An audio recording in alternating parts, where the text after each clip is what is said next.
deputada Perpétua, que também se encontra no plenário. Essa semana, deputada Érica, foi uma semana muito expressiva do que é esse governo. Diferentemente do que eu ouvi agora há pouco aqui no plenário, quero avisar que nós estamos fazendo uma ação para recorrer da derrubada da liminar que trouxe de volta o senhor Sérgio Camargo à presidência da Fundação Palmares, porque a Fundação Palmares não pode ter na sua presidência um racista. A Fundação Palmares não pode ter na presidência alguém que nega o quilombo dos Palmares, que nega Zumbi. Não pode ter na sua presidência alguém que nega a existência da escravidão no Brasil e que acha que Marielle podia ser morta. E alguém que acha que os negros no Brasil não sofrem racismo, nem mesmo que haja racismo estrutural no nosso país.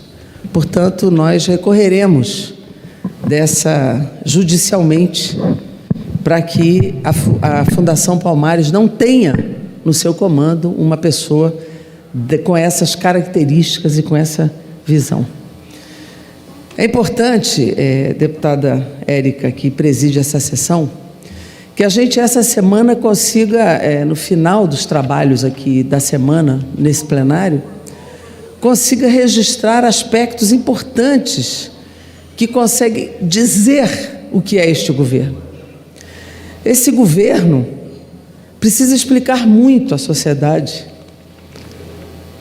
as suas ações, os seus discursos, as suas definições políticas e os seus pronunciamentos através dos seus ministros. Ontem, talvez, a fala do ministro Paulo Guedes tenha sido muito expressiva da essência desse governo. Esse governo que tem herdeiros da ditadura, que tem familiares ligados profundamente à milícia do Rio de Janeiro. Aliás, essa relação precisa ser explicada, eles não respondem a esse questionamento da relação com a milícia. Esse governo que cada vez mais se militariza, todo o núcleo do governo agora é militar, nem a ditadura militar fez isso. Aliás, a Casa Civil agora tem que ser chamada de Casa Militar, não é mais a Casa Civil, não é? E além disso, tem uma capa, tenta se blindar com uma capa anticorrupção, quando é um governo muito corrupto. E a blindagem é o senhor Sérgio Moro, que, por tudo que sabemos, não tem nada de ético, não tem nada de lícito, muito menos de anticorrupção, pelas suas atitudes completamente não isentas e parciais no exercício da magistratura e no exercício do Ministério da Justiça, né? Na medida em que ele blinda a família Bolsonaro dos crimes a que supostamente está vinculado e na medida em que ela atua parcialmente no Ministério da Justiça.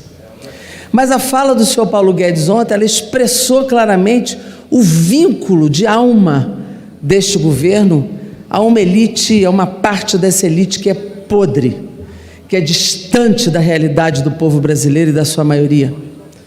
É uma elite preconceituosa, que acha que pobre é sub-raça, que acha que não há pessoas a serem cuidadas, pessoas que têm que ser tratadas sempre embaixo da bota, embaixo do coturno, embaixo da sua visão arrogante e numa visão que existe raça superior. Aliás, o nazismo era isso, né? Estado e raça é igual a uma coisa só. Isso era o nazismo. O senhor Roberto Alvim expressou a essência nazista na sua fala na Secretaria de Cultura, antes de ser demitido, e agora o senhor Paulo Guedes faz igual. Quando ele diz que empregada doméstica não pode viajar, não. Por isso que o dólar precisa estar alto. Porque empregada doméstica não é gente para eles. Não pode nem ter desejo de lazer, de vida, sonhar com algo que os outros podem sonhar e realizar. Esse preconceito, essa distância, esse apartheid, isso é típico da visão neofascista que está tomando conta do Brasil. O senhor Paulo Guedes está aprendendo também, na medida em que no Chile ele não tinha nem competência, nem posto para fazer o que dizem que ele fez, que foi a reforma da Previdência. Lá ele era aprendiz de parasita. Agora ele é o próprio. Ele aprendeu lá e veio fazer aqui, que é tirar direitos. As empregadas domésticas já vão sofrer muito com a reforma da Previdência feita neste país. Muito.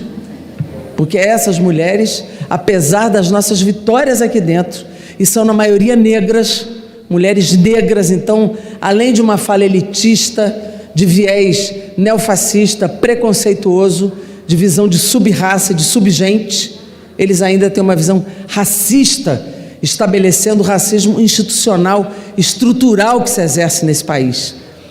Mas eles, além disso, vão tirando direitos cada vez mais. Essa maioria negra que é empregada doméstica, a maioria precarizada, porque apesar de nós termos aprovado aqui a emenda constitucional que dá direito à empregada doméstica, direitos iguais como todas as outras trabalhadoras e trabalhadores, elas ainda não alcançaram esses direitos na sua carteira de trabalho, na grande maioria das casas. E essas mulheres não alcançarão mais a aposentadoria nesse país depois da reforma da Previdência proposta por este governo e aprovada neste plenário. Então ela já vem sofrendo. Hoje o desemprego é brutal nesse país. Hoje a população majoritária desse país só perde. E quem ganha é banco, é capital financeiro e essa elite que, mais do que indignação, muitas vezes nos dá nojo, nos dá asco. E essa fala de Paulo Guedes me dá exatamente esses três sentimentos, né? Então é preciso que a sociedade brasileira enxergue isso para compreender que governo é esse e que a gente possa virar página nesse país para ter políticas justas, governos justos, liberdade e superação da desigualdade no Brasil. Obrigada, presidenta.